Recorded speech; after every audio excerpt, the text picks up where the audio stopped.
જય શ્રી કૃષ્ણ, જય દ્વારકાધીશ મિત્રો. આજે આપણે અધ્યાય 17નો 21મો શ્લોક સમજીશું. યતુ પ્રત્યુપકારાર્થ ફલમુ દૃશ્ય વા પુનઃ દીયતે ચ પરિકિલષ્ટમ તદાનમ રાજસમ સ્મૃતમ.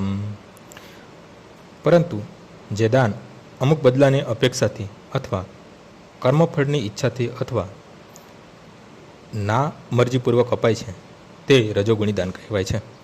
કેટલીક વખત સ્વર્ગ પ્રાપ્તિ માટે દાન અપાય છે, તો ક્યારેક બહુ કલેશપૂર્વક, અને કોઈ વખત મેં શા માટે આ રીતે આટલો બધો ખર્ચ કરી નાખ્યો એવા પાછળથી કરાતા પશ્ચાતાપ સાથે આપવામાં આવે છે.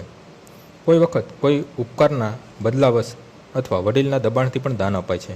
આવા દાન રજોગુણમાં આપેલા દાન કહેવાય છે. એવી ઘણી ધર્મદાન સંસ્થા છે જે એવી સંસ્થાઓને દાન આપે છે જ્યાં ઇન્દ્રિય ભોગ ચાલ્યા કરે છે. વૈદિક શાસ્ત્રમાં આવા દાન આપવાની ભલામણ થઈ નથી, માત્ર સાત્વિક દાનની જ ભલામણ થઈ છે. આજનો શ્લોક અહીં પૂર્ણ થાય છે. આવતીકાલે ફરીથી સવારે 6 વાગ્યે મળીશું. જય શ્રી કૃષ્ણ. શ્રી રામ શ્રી